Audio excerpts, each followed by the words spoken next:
Hello, everyone. The front page of the New York Times is not the venue for discussing classified information. The White House podium is not the venue for discussing classified information. We are here today having this discussion because of an irresponsible, anonymous leak to the New York Times. There is no good scenario as a result of this New York Times report. Who's going to want to cooperate with the United States intelligence community? Who's going to want to be a source or an asset if they know that their identity could be disclosed? Which allies will want to share information with us if they know that some rogue intelligence officer can go splash that information on the front page of a major US newspaper? Specifically, there are two bad scenarios that emerge from this report. Number one, this report makes it more difficult to come to a consensus on this matter to verify intelligence. And number two, this level of controversy and discord plays directly into the hands of Russia and unfortunately serves their interests. Since before President Trump assumed office, damaging and oftentimes erroneous leaks seeking to undermine or delegitimize the duly elected president have been published. According to the DOJ, classified leaks surged in this administration. There were, under President Obama, just 39 on average criminal leak referrals. In this administration, we've seen 100 criminal leak referrals to the DOJ in 2017, 88 in 2018, and 104 on average per year. We have seen targeted leaks of classified information against this president, and it is irresponsible. Phone calls with foreign leaders, meetings with government officials, and now reports of alleged intelligence. Make no mistake, this damages our ability as a nation to collect intelligence. As the National Security Council noted just yesterday, to those government officials who betray the trust of the people of the United States by leaking classified information, your actions endanger our national security. The ODNI said the selective leaking of any classified information disrupts the vital interagency work to collect, assess, and mitigate threats and places our forces at risk. It is also, simply put, a crime. And finally, the CIA said this, that leaks compromise and disrupt the critical interagency work to collect, assess, and ascribe culpability. To the anonymous sources who leak classified information, you should know this. You may seek to undermine our president, but in fact, you undermine our country's safety and our country's security. And with that, I'll take questions. Kristen. Thank you, Kayleigh. When did White House officials first learn that this intelligence about Russian bounties existed? I will say this, the president was never briefed on this. This intelligence still has not been verified, and there's no consensus among the intelligence community. Does the president wish that he had been briefed sooner? I mean, today Joe Biden called it a dereliction of duty. This is a piece of intelligence information that had no consensus, has not been verified, still to this day has not been verified, and there are several intelligence agencies on the record noting that. You have the Department of Defense saying that they have no corroborating evidence to validate the recent allegations. The NSC allegations in recent press articles have not been verified or substantiated by the intelligence community. And the ODNI, we are still investigating the alleged intelligence referenced in recent media reportings, but that didn't stop the New York Times from putting it on the very first page of their newspaper and stopping us from getting to an ultimate conclusion and an ultimate place of having a consensus on the alleged intelligence. Darlene. You said that. Just one more question. If this intelligence does turn out to be true, is the president prepared to take some serious action against Russia and Russian President Vladimir Putin? The president has always taken tough, unadulterated action against Russia. We saw that there's no diplomatic presence on the west coast of our country of Russia because the president closed the consulates.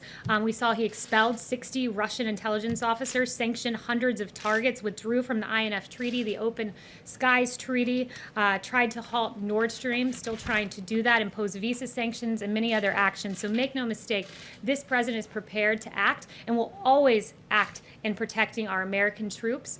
We saw in Syria and the strikes in 2018 that dozens of Russian mercenaries were killed. He will always act to protect American troops. That is indeed his track record. Darlene. There's a briefing intel briefing on the president's schedule today. Will this matter be part of his briefing this afternoon? The president has been briefed on what is unfortunately in the public domain because of the New York Times and the irresponsible leak. Yes, he has been briefed, but that does not change the fact that there is no consensus on this intelligence that still has yet to be verified. I have one question. Yeah, Darlene? On another subject, Republican allies of the president, like Kevin McCarthy and Lamar Alexander, have said that it would be great if the president would wear a mask in public, sometimes, to set an example.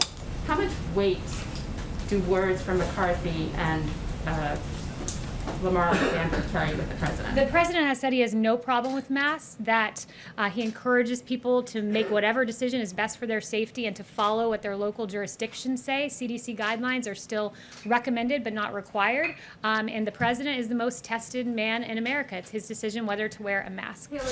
Just to set an example. Justin. I wanted to loop back on you saying that the president never been briefed. There's, I think, some dispute over whether in February his PDB included this intelligence information. So I'm wondering if you can say whether or not, he may not have read the briefing book that he was presented with, but was he at some point at least given access to this information? So the PDB is a top secret document that is widely disseminated among government. I will never sit here and confirm or deny what is in a top secret document.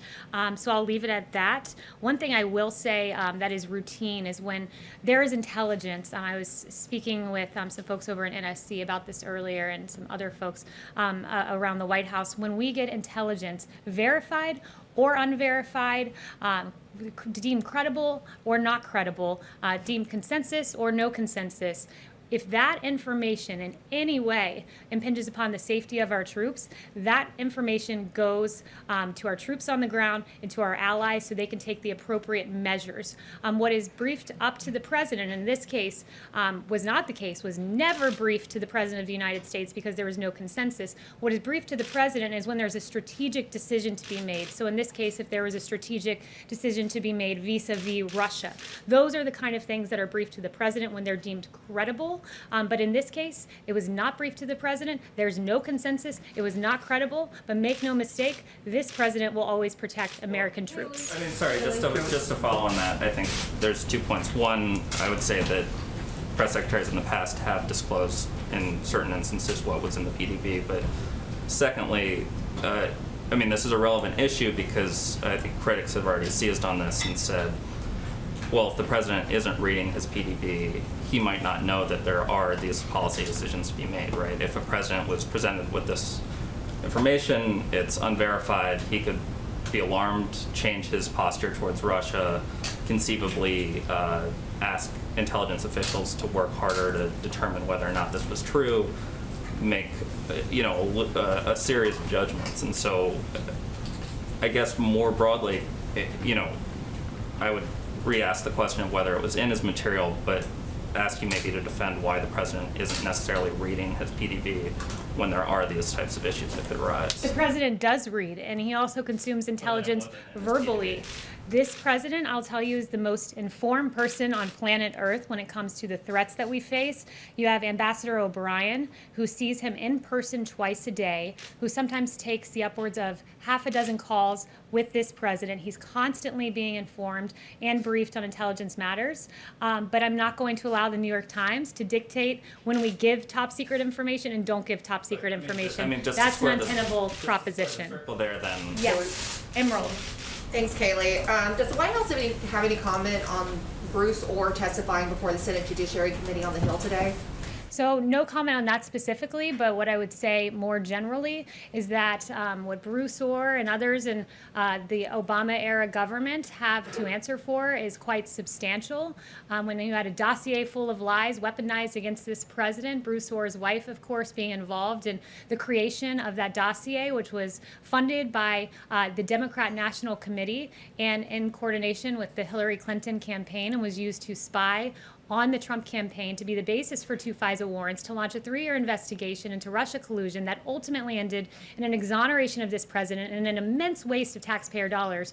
Mr. Oher and many others have a whole lot of questions to answer for. Why was it behind closed doors? Why wasn't it televised given the public interest in these players in the Russia investigation? That would be a question for Congress, but I think the public deserves to know Mr. Ohr's answers on those matters. And then one more, if I may. You opened about leakers. Democrat lawmakers are calling for a briefing from intelligence officials. They aren't satisfied with the White House personnel today. Is there a concern to brief Democratic lawmakers, especially Adam Schiff, given the leaks out of his committee? Look, I mean, I think that Democrats should come forward in good faith, and if anyone has politicized intelligence, we've had the New York Times acting entirely irresponsibly, and you have the Democrat Party politicizing this information, which I think is absolutely disgraceful. Elena. Hi, yes, thank you, Kelly. Senate Majority Leader Mitch McConnell said today that Russia should, quote, absolutely not, unquote, be allowed back into the G7. Does President Trump agree with Mitch McConnell?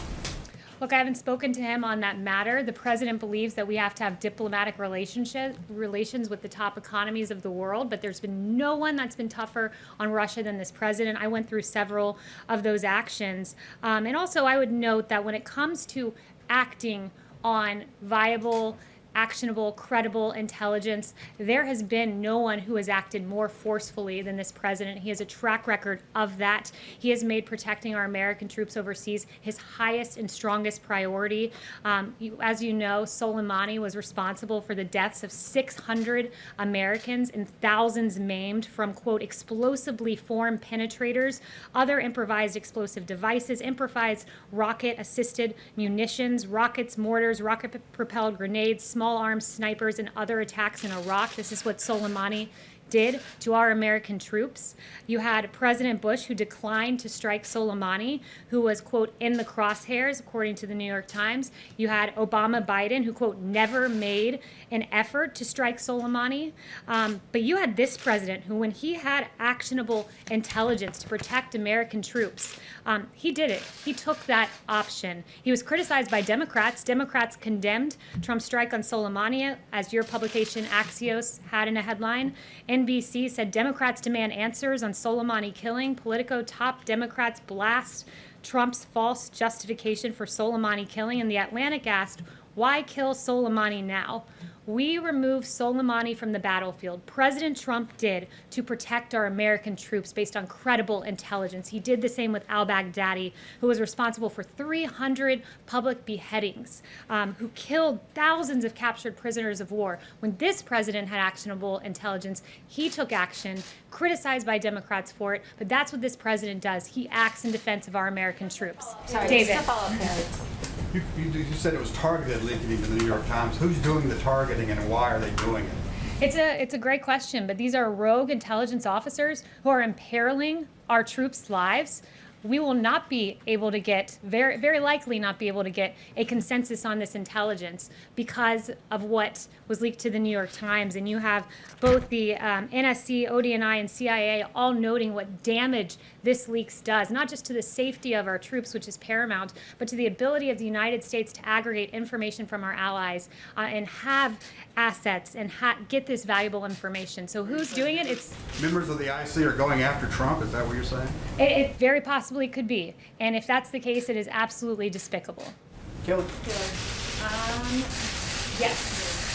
On that note, is the Trump administration doing anything or taking any action like an audit of the IC, or what steps are you planning on taking to try to find the source of the leaks? Well, make no mistake, the DOJ has done several criminal leak referrals, 120 in 2017, 88 in 2018, 104 on average per year under President Trump. So we do take those steps. And we do have a president who ultimately, when it comes down to the safety of our troops, he doesn't take impulsive action, he takes deliberate action. And we saw that in the killing of Soleimani and the killing of al-Baghdadi and the protecting of our troops. And at the same time, when you had Iran who shot down a drone, he chose not to strike back in that instance. He chose to protect civilians, to protect our troops. It was the measured response, it was the proportionate response. And ultimately, the ultimate way to protect American troops is to not get into needless foreign wars. This president is on record for decades and decades and decades opposing foreign wars, and